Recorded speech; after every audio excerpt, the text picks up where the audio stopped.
Hi guys, ओम साई राम।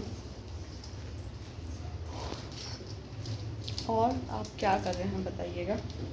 बस मैं तो कुछ नहीं, बस मैं खाना बनाने जा रही हूँ। यहाँ मेरी बेटी रानी खेल रही है, बेटा भी स्कूल से आ गया है। पेपर चल रहे थे उनके, आज ख़त्म हो गया। 11 बजे की छुट्टी हो गई थी। हरिद्वार में सब स्कूल बंद है, बस इनका स्कूल खुला है। इतनी अच्छी पढ़ाई होती है ना कि इनका स्कूल हर छुट्टियों में खुला रहेगा। ठीक है, हालांकि जैसे यहाँ कावड़ का छुट्टी पड़ जाता है ना, तो इस कारण कावड़ की छुट्टी पड़ रखी है स्कूल की। तो इनकी नहीं थी, इनकी मतलब पेपर चला दिया था। और पेपर भी इस तरीके से चलाया कि मतलब एक दिन में 2 पेपर, मतलब 3 दिन के अंदर, मतलब संडे ना होता तो 3 दिन के अंदर ख़त्म हो जाता। पर कल संडे था तो आज चौथा दिन है पेपर का, तो ख़त्म हो गया पेपर इनका।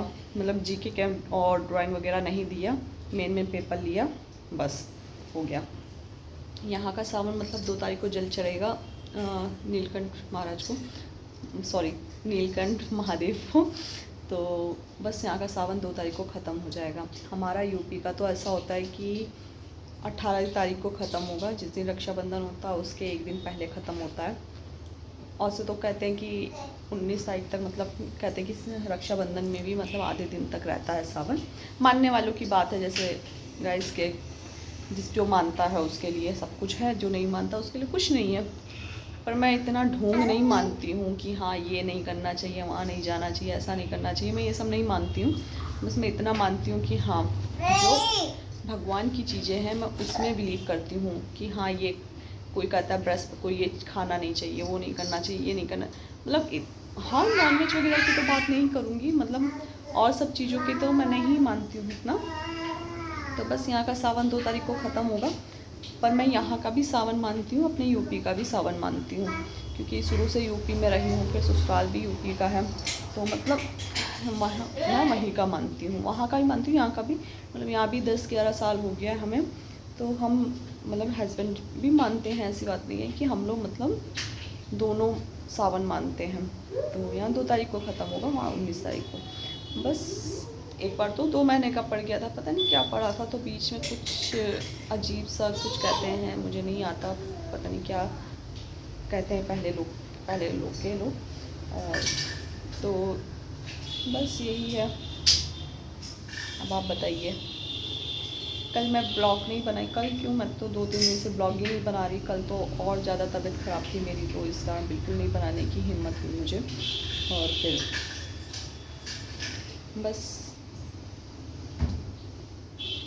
तबीयत इतना ख़राब हो जाता है ना कि ऐसा मन होता है कि कोई एक गिलास पानी दे दे।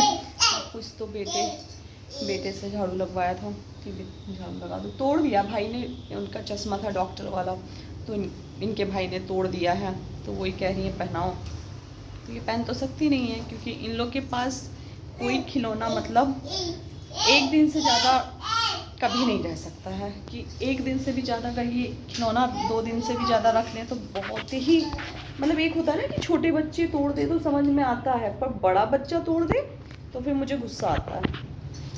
तो ये सब कारनामे मेरा बेटा करता है। हालांकि बेटी भी मतलब भाई का सामान तोड़ती है, तो भाई का भी हक बनता है बहन का सामान तोड़ना।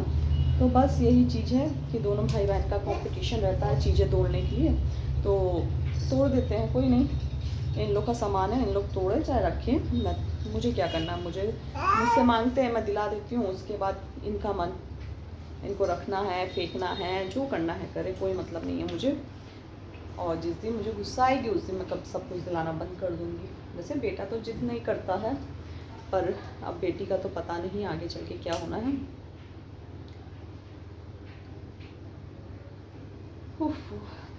बारिश तो बिल्कुल हो ही नहीं रही है गाइस। आप लोग के शहर में हो रही है कि नहीं हो रही है? हरिद्वार में तो बिल्कुल ही नहीं हो रही है। जहाँ तक तो लखनऊ में भी हमारे नहीं हो रही है, मम्मी बता रही थी। पर ये हरिद्वार में तो बहुत ही ज़्यादा गर्म तो इतना हो रहा है ना। परसों रात में इतनी बारिश का मौसम था, तो मैंने हस्बैंड से बोला, मैंने बोला देखना सुबह बारिश होगी, मज़ा आएगी, आयुष की भी स्कूल की छुट्टी हो जाएगी और अच्छा रहेगा। तो जब सुबह 6 बजे मैं उठी तो देखा धूप। तो कहीं कितना बारिश हुआ, बार बार तो नहीं आ गया। तो बिल्कुल भी बारिश नहीं हो रही है। मतलब मौसम रोज बन रहा है बारिश का, पर क्या जाने हवा कौन सी हवा है कि बारिश हो ही नहीं रही है। और सबसे ज़्यादा तो यात्रा गाइस उन लोग के बारे में सोचिए जो यात्रा कर रहे हैं सब नीलकंठ का। यहाँ हरिद्वार में मतलब हर की पौड़ी में से जल लेते हैं और उसके बाद नीलकंठ जाते हैं, ऋषिकेश, सॉरी हाँ मतलब नीलकंठ ही जाते हैं जल चढ़ाने के लिए, पर ऋषिकेश में है। तो समझिए कोई कोई का मानता इतनी होती है ना कि वो पैदल जाते हैं।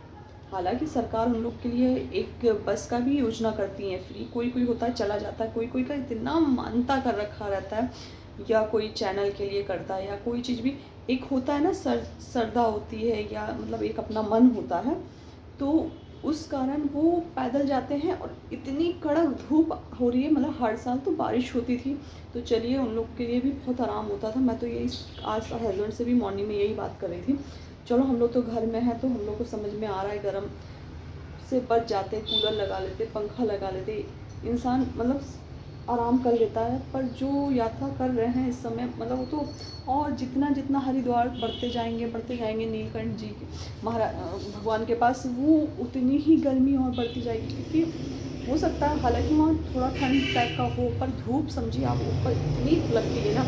मैं गई थी तो मुझे ऐसा लगता था कि ठंडी में आना, बस पानी में बैठे रहो। ऋषिकेश में मतलब नहाई थी तो ऐसा मन कर रहा, पानी इतना ठंडा था, इतना ठंडा था, फिर मज़ा आ रही थी। चलिए गाइस वीडियो बहुत बड़ी हो रही है, बाद में बात करूँगी आपसे, खाना बनाने का टाइम भी हो रहा है। Okay bye bye.